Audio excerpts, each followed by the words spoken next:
This podcast is supported by Talkspace. When my husband came home from his military deployment, readjusting was hard for all of us. Thankfully, I found Talkspace. Talkspace provides professional support from licensed therapists and psychiatric providers online. Military members, veterans, and their dependents ages 13 and older can get fast access to providers, all from the privacy of their computers or smartphones. I just answered a few questions online, and Talkspace matched me with a therapist. We meet when it's convenient for me, and I can message her anytime. It was so easy to set up, and they accept TRICARE. Therapy was going so well, my husband and I started seeing a couples therapist through Talkspace too. Talkspace works with most major insurers, including TRICARE. Match with a licensed therapist today at Talkspace.com/military. Go to Talkspace.com/military to get started today. That's Talkspace.com/military. Hey everyone, this is Mike Morford, host of The Murder in My Family. Since we're in between episodes of The Murder in My Family, I wanted to introduce you to a new podcast that I think you'll really enjoy, called American Scandal from Wondery. Join American Scandal host Lindsey Graham as he dives deep into the heart of the most shocking moments of fraud and deception in American history. In this 6-part series, the Hare Krishna murders, he explores an Eastern religion with pure intentions that, in the hands of its Western followers, became a criminal enterprise of drug running, molestation, and murder. In 1966, America was at war, and freethinkers across the country were looking for an alternative to their parents' boring, conventional lives. An elderly Swami arrived from India with a message of peace and love, capturing the zeitgeist of 1960s counterculture.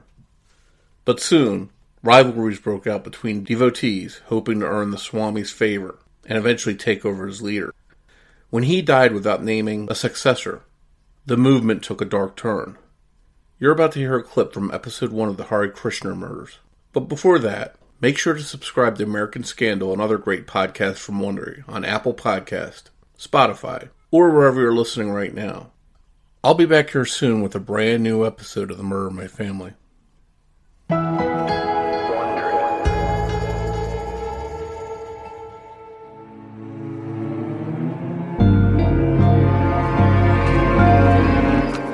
It's a little past midnight on May 22nd, 1986. Steve Bryant walks towards his van on a quiet residential street in West Los Angeles. With his round glasses and soft, kind eyes, Steve could be a UCLA grad student.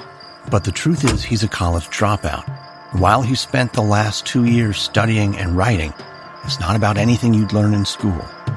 He's been living in his van as he crisscrosses the country, trying to get people to listen to his tale of abuse, corruption, and fraud by a worldwide religious organization.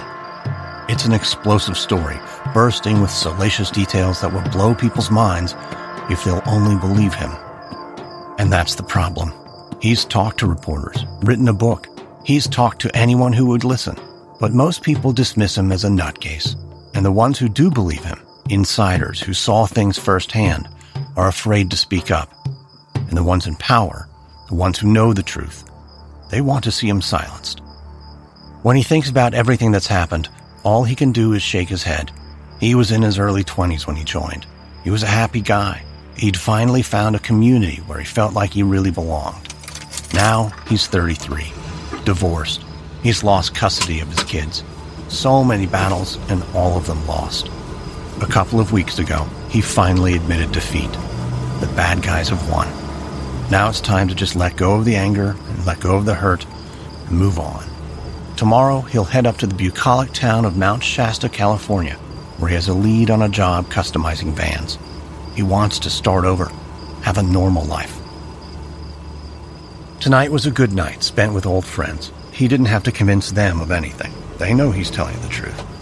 Their conversation was about the future and new beginnings. The message was clear. Move on, Steve. Let it go and live your life. But he knows he's in danger. That's why he refused his friend's invitation to spend the night at their apartment.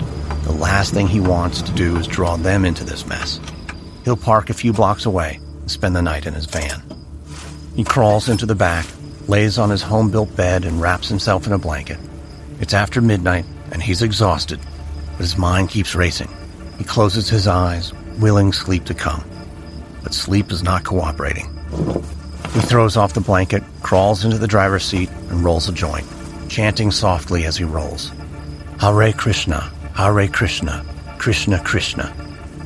Hare Krishna devotees like Steve aren't supposed to do drugs. They aren't supposed to do a lot of things, but some of them do. Some of them do terrible things. And if you speak up and challenge their authority, he shakes his head.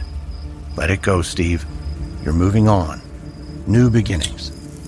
As he fires up the joint, there's a tap on his window. He turns and recognizes the face in the shadows immediately. It's not someone he wants to see. Tirta, or Thomas Drescher. Tirta lives in West Virginia, so he should not be here. Not in L.A., and certainly not standing next to Steve's van late at night. Maybe it's Steve's mind, playing tricks. He blinks to see if Tirta will disappear. But when he opens his eyes, Tirta's still there, staring at him. Steve keeps chanting, Hare Rama, Hare Rama. Does he still believe in Krishna?